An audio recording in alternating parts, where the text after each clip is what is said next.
Hello friends, welcome back to the new video. In this video guys, we are going to talk about how to unpair headphone to our Realme phone device.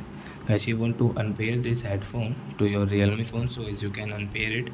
And guys, now let's see how to unpair headphone to our Realme phone.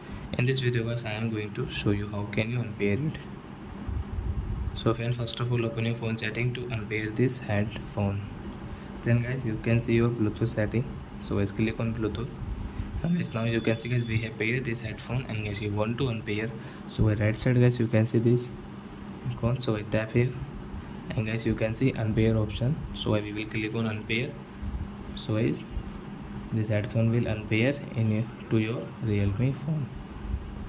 So I hope friends you have understood how to unpair headphone to our Realme phone. So that's it guys, thanks for watching. Now we will meet on next video with new topic. Before going guys, please go and like my video, subscribe my channel. Bye bye friends.